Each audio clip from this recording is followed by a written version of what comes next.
sobrang maulan na.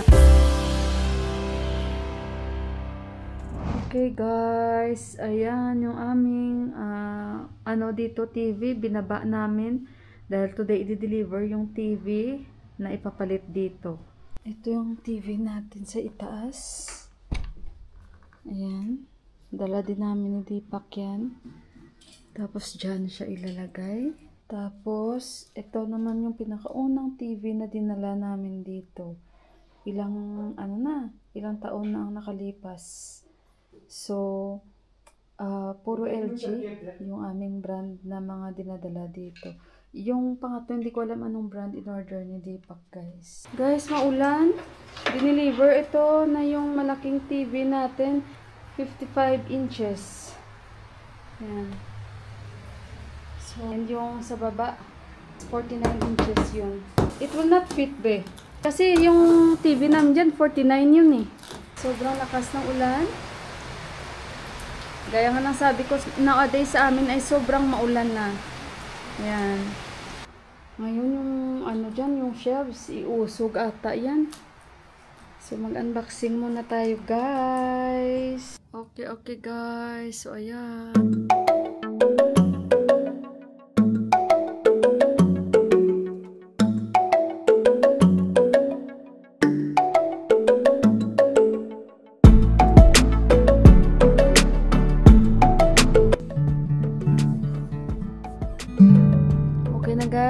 Na-deliver na yung gitara today. Okay na, naayos na siya, oh.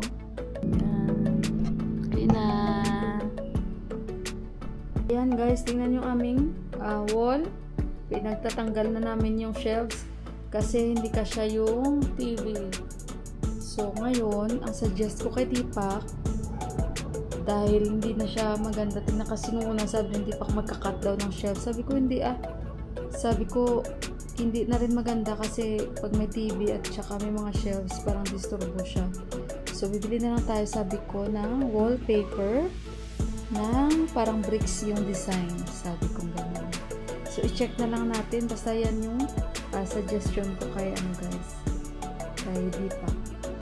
Hindi ko alam saan siya pumunta pero inaayos niya ngayon. Sabi niya ipapakat niya daw muna sa shop yung parang sa bracket, guys. Tingnan na lang natin kasi tinatry niya ngayon ayusin dyan. Ayan guys, mamaya ulit. Yan lang muna yung aking update.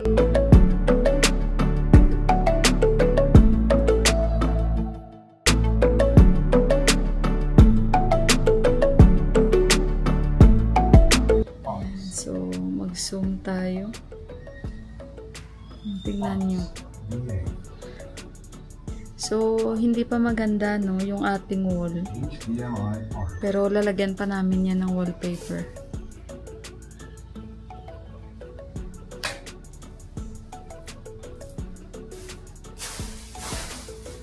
Guys, hindi naman siya ganun kalaki yung kanyang na space. Pero bunggo talaga siya sa mga shelves.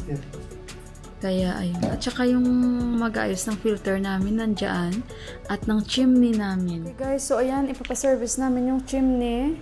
Actually, chimney daw ang tawag dyan, pero parang mali siguro ako kasi exhaust ang tawag ko dyan. So ano bang exact na tawag dyan guys, hindi ko alam. Pero dito chimney.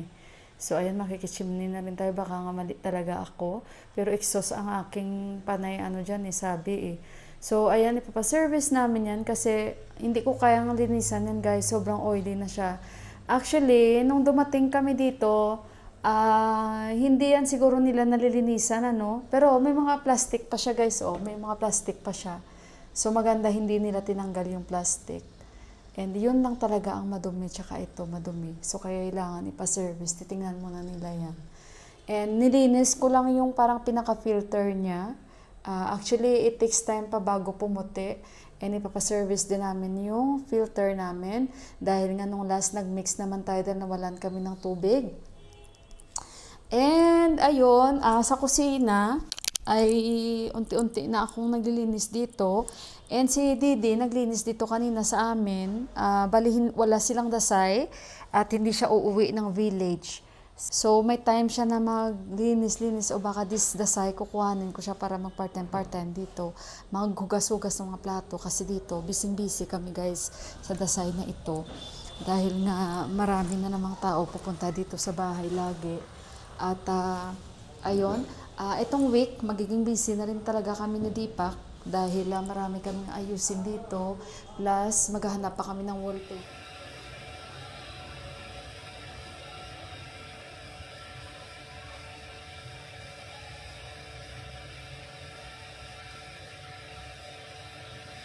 So, ayan na guys, yung nasa itaas galing na TV, binaba na namin ni Deepak dito. At okay naman yung fitting niya, maganda. Tamang-tama. At may ano yan siya, anong tawag dun guys? May ilaw yan siya.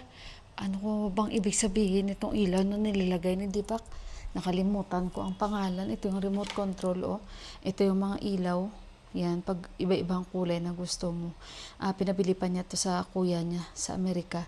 So, meron kami nito at lalagyan niya rin yung sa taas. Kasi mahilig talaga yan si Deepak guys. Sabi ko sa inyo, manood ng mga movies. Kaya gusto niya talaga malalaking TV ba. So, kaya ayan.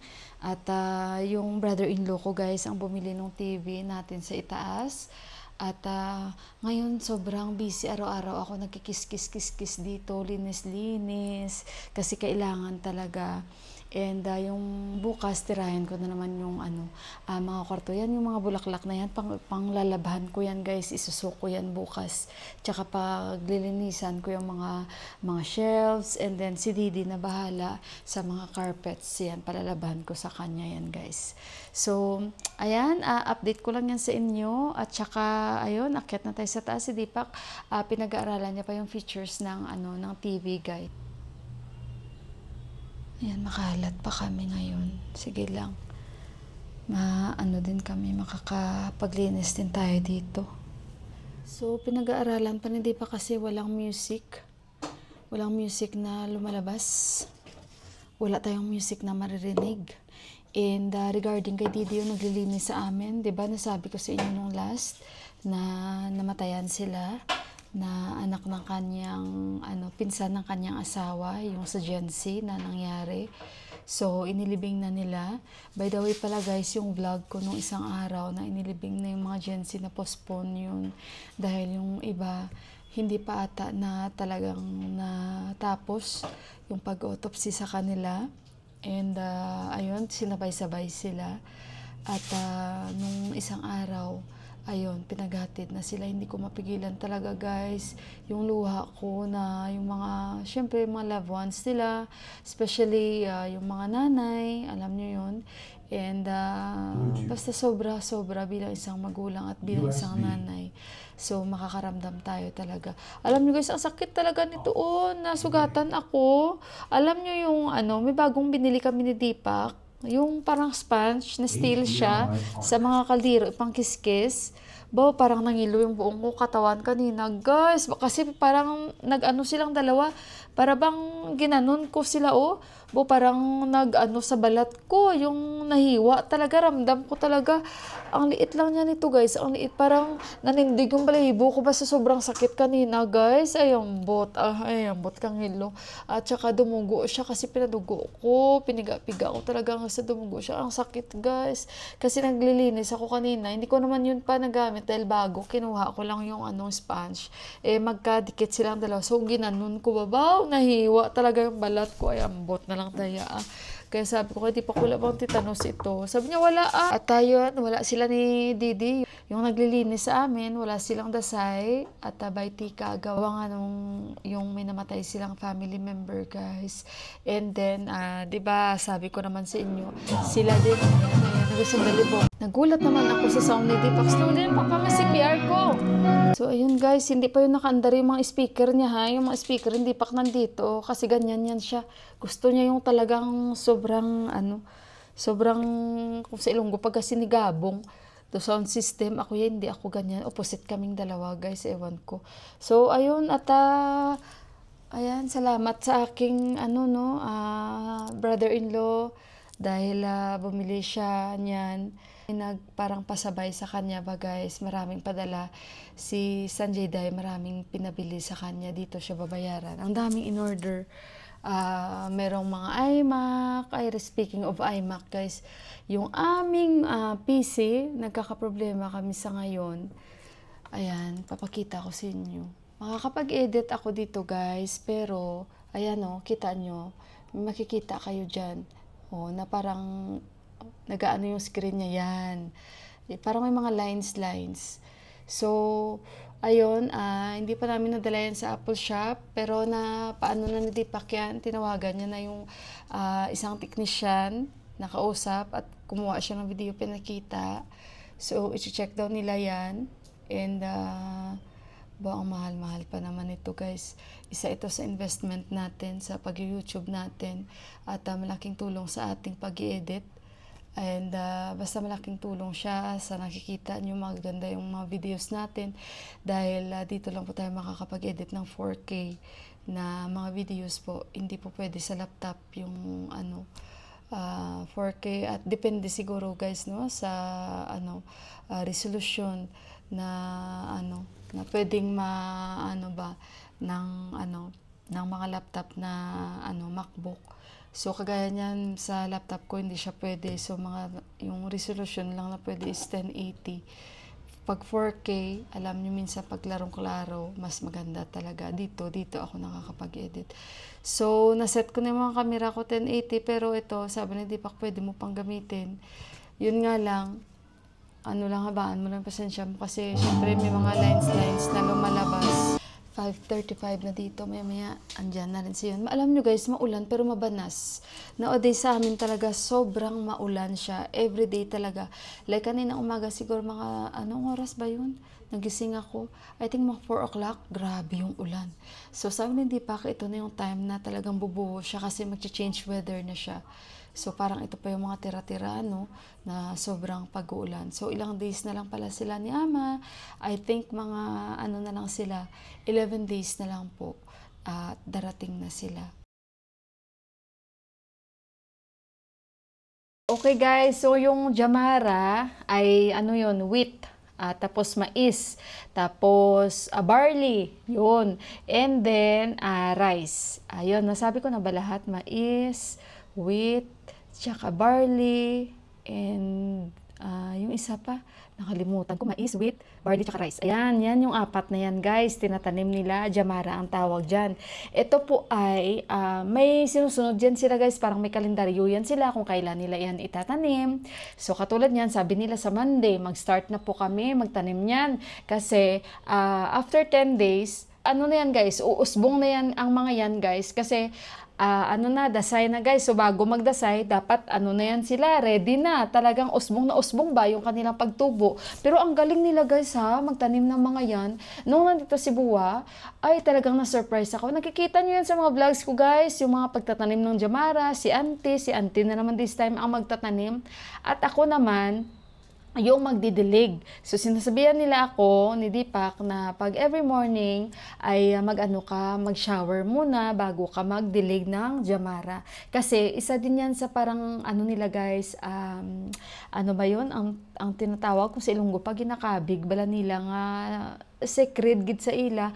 Or kung sa Tagalog pa, yan ay isa sa inaano nila guys na parang isa din sa pinaka-secret din sa kanila yung mga itinanim nila na yan dahil ang paniniwala nila dyan guys is yan ay magbibigay po ng magandang kalusugan at kasaganaan sa sa buhay galing sa kanilang Panginoon na si Durga. Yan. Tapos ang pagbasbas naman yan ng mga matatanda sa kada miyembro ng pamilya o sa mas nakakabata ay yung bang parang sinasabi nila sa tuwing ilalagay nila, parang may sinasabi sila na ito tanggapin mo ito para sa ayos mo o pagkakaroon mo ng magandang kalusugan galing sa pamilya mo at syempre galing sa ating Panginoon. Yung parang ganun ba guys na pagbasbas. So kaya ayan, alam nyo guys, ang dito pag nagtanim yan sila ng Jamara, ang galing nila guys. Parang bang perfect na pagdating ng araw ng dasay, ay buhay na buhay. Alam nyo guys, yung mga kakilala namin sa abroad, ang galing nila guys, nagawa nila magtanim doon. Perfect talaga yung mga pananim nila. So ayun, sa Monday magtatanim. Pupunta dito si auntie and dapat malinis yung ating pagtataniman yan. And ayun, basta si daddy din before naalala ko magaling din si Buwa talaga. Green thumb talaga si daddy. At speaking of daddy, syempre excited na po si Buwa dahil alam niya na malapit na po siyang uuwi. And excited din po kaming lahat. And kami ni Deepak din. Siyempre, ando na yung excitement, pero nagtatry kami lahat na as much as possible maayos na namin and kailangan namin mag-ayos pa. Aray, palatuon ko bala na iyan. Gusto ko kasing mag-sound yung mga buto-buto ko. So, ayan na si Yuan. Di pa ako nakaluto. Mag-adobo lang siguro ako. So, ayan ko na yung vlog ko. Again, guys, maraming salamat po sa inyong lahat. At pagsama po sa aming napaka-busy na araw ni Deepak at unboxing namin.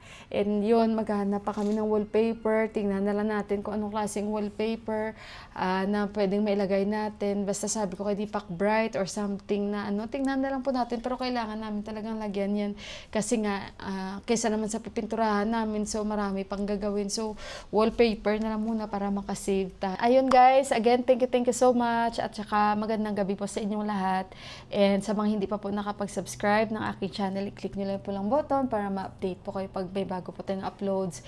And ayun guys, salamat sa mga taong hindi nag-skip ng ads. And thank you sa mga time nyo sa pagko-comment sa akin. Again guys, thank you so much. And magandang gabi and good night po sa inyong lahat. Bye guys!